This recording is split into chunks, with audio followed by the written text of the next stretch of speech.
That alleged cartel member and attempted murder accused Vusimuzi Cat Matlala has been moved to a super maximum correctional center in Kokstad, KwaZulu-Natal. And in a statement today, the DCS has described the move as a standard operational practice. Here's Singabako Umalo.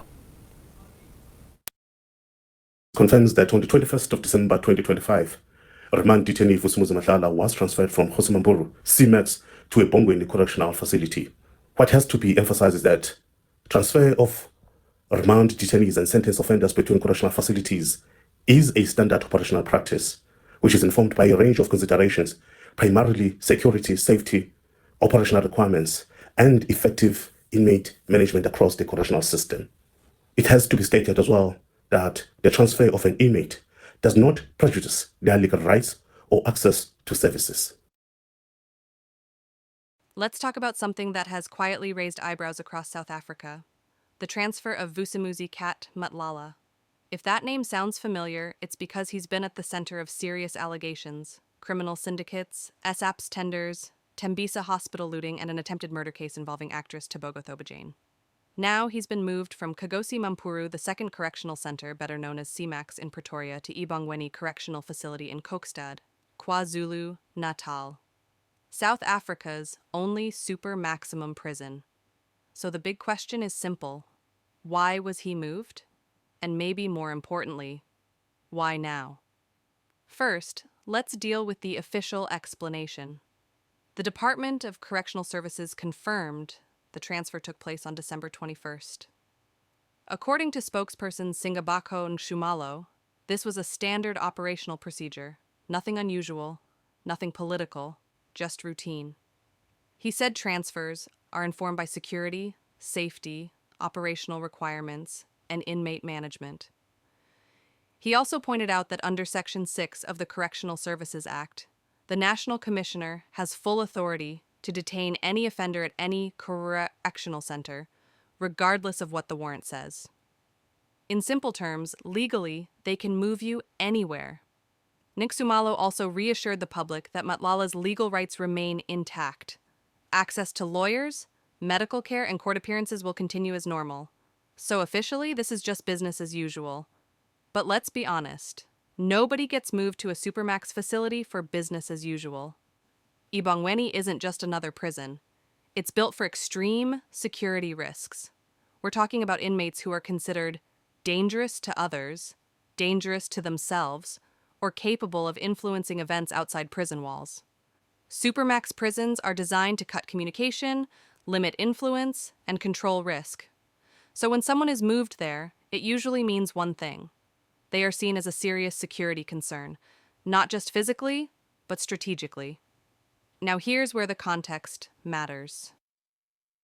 Matlala is not just accused of violent crime. He's alleged to be deeply entangled in criminal cartels, state corruption, and high-level procurement manipulation. The Tembisa Hospital scandal alone involves billions of rands. Add to that alleged links to SAPS tenders and claims of protection by politically connected figures. That kind of profile changes everything.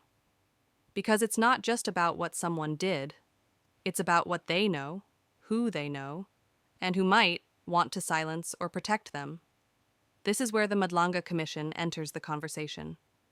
The commission is focused on corruption, abuse of power, and the deep rot inside institutions meant to protect the public. And when someone like Matlala sits at the intersection of police corruption, political influence, organized crime, they become a liability to multiple sides. Moving him to a Supermax facility does a few things. It limits external communication, reduces the risk of interference, protects the integrity of ongoing investigations, and potentially protects the detainee himself. Remember, Nxumalo explicitly said the department will not discuss specific security factors. That silence is telling, because if there was nothing sensitive at stake, there would be no reason to stay quiet. Let's also not forget the attempted murder charge. Matlala was arrested in April for allegedly orchestrating the attempted killing of his ex-girlfriend, Tebogo Thobejane. He was denied bail.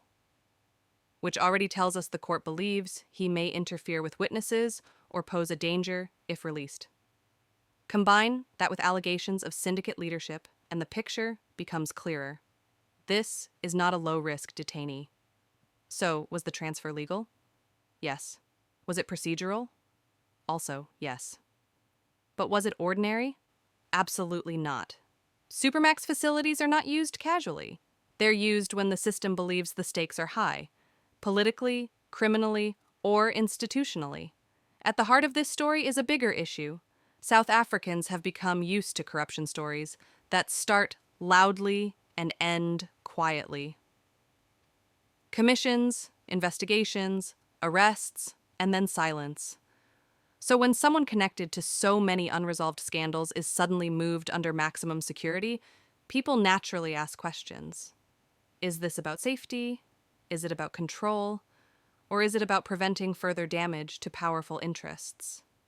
For now, the Department of Correctional Services says everything is normal. But history tells us that when the state says, "There's nothing to see here," it's usually because there's a lot at stake behind the scenes. This case isn't just about one man in prison. It's about how deep corruption goes, who gets protected, and whether accountability will finally reach the top. And that's why this transfer matters.